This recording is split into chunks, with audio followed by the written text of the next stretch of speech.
De fil en aiguille, j'ai commencé à m'intéresser à tout ce qui est cloud.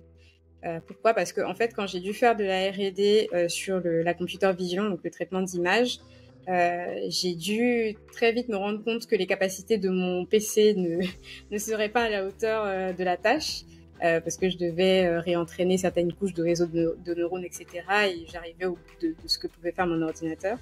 Et c'est là que j'ai commencé à m'intéresser à tout ce qui est cloud, à essayer de mettre en place des machines virtuelles dans le cloud, etc. Et je me suis dit, pourquoi pas creuser un peu plus le sujet.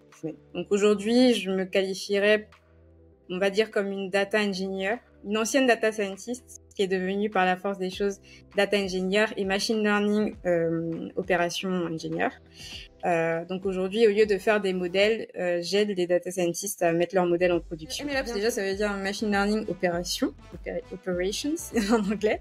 Et en fait, on va dire, pour moi, c'est une culture en fait, qui découle de la culture DevOps.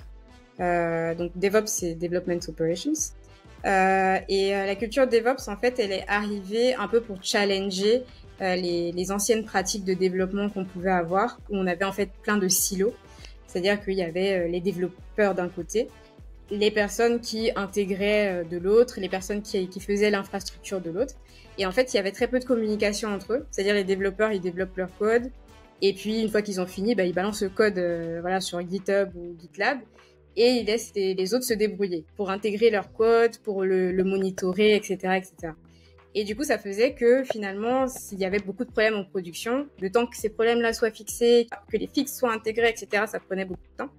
Et du coup, la culture DevOps est venue challenger en fait cet état de fait. Et du coup, si on veut transposer ça au machine learning, c'est exactement la même chose. C'est que on s'est rendu compte, il y a eu beaucoup de statistiques sur le nombre de modèles de machine learning qui allaient effectivement en production il y a quelques années. Et on s'est rendu compte qu'il n'y en avait pas beaucoup, justement, qui étaient réellement utilisés, c'est-à-dire que les data scientists, ils faisaient leurs modèles, j'en faisais partie. Donc on faisait nos modèles dans les notebooks, et puis après, déjà, on commençait à faire des modèles, on savait même pas si c'était utile ou pas. C'est-à-dire que on avait tendance à commencer des choses, à poker des choses, mais il n'y avait pas toute l'analyse business peut-être en amont. Et ensuite, on savait pas trop comment faire que les gens utilisaient notre modèle, à part leur donner le notebook et qu'ils fassent le prédict eux-mêmes. Et donc, du coup, le machine learning opération arrive justement pour essayer de créer des liens entre tous ces acteurs-là. Donc, principalement au départ entre le data scientist et les gens qui sont censés intégrer ces modèles-là dans une chaîne de valeur, tout simplement. Et essayer aussi d'apporter beaucoup d'automatisation dans le process et de bien définir justement ce process-là. C'est-à-dire, le data scientist, qu'est-ce qu'il doit livrer? Il doit livrer un artefact de modèle, il doit livrer une artefact de modèle avec une version. Il doit aussi livrer des informations sur les données qui lui ont permis de générer son modèle, parce que ça c'est très très important, c'est peut-être quelque chose qu'on oublie des fois, que suivant la donnée qu'on a utilisée, on n'aura pas forcément le même résultat. Et donc du coup, une fois que le data scientist a tous ces livrables-là qui sont prêts, le ML engineer va maintenant venir, j'ai tous ces livrables-là, comment est-ce que j'expose le modèle, est-ce que j'utilise un endpoint sur lesquels on va taper, est-ce que c'est du traitement batch, etc. Et comment est-ce que derrière, je monitore et je fais en sorte de pouvoir revenir à l'étape du début si jamais les performances de mon modèle baissent. Ouais. Globalement, dans les métiers de la data, je dirais que les 3 outils de base à maîtriser, en tout cas, je vais essayer d'en citer 3, je les ai pas là tout de suite en tête. Mais en gros, en premier lieu, on va avoir tout ce qui est SQL. Dans tout ce que je fais, je me rends compte que c'est un peu le point, le liant, c'est-à-dire qu'un data scientist utilise SQL, un data engineer utilise SQL, machine learning engineer, un peu moins, mais bon quand même. Il faut quand même savoir de quoi on parle, quoi. Donc faut quand même maîtriser cette base-là de pouvoir comment je fais en fait pour requêter ma donnée, tout simplement. Ensuite, un autre outil, j'avais pas envie de le dire, mais je vais le dire, Python.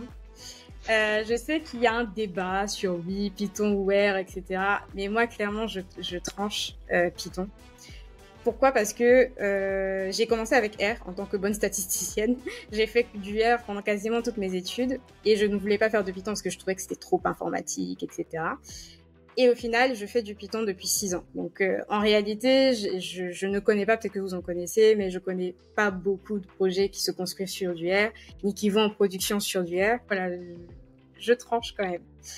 Et ensuite, j'ai envie de citer un outil qui peut-être n'est pas trop utilisé par le data scientist et le data engineer, mais beaucoup par le MLOps.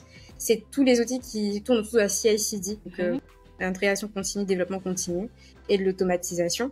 GitLab CI qui est peut-être l'un des plus connus, il y a GitLab Actions aussi qui permet de faire ça. Il y a Jenkins aussi, globalement tous les outils qui tournent autour de l'intégration continue, développement continu. On parlait de cloud tout à l'heure justement, cloud ou pas cloud. Quand on est dans le cloud, on va avoir certaines contraintes pour déployer.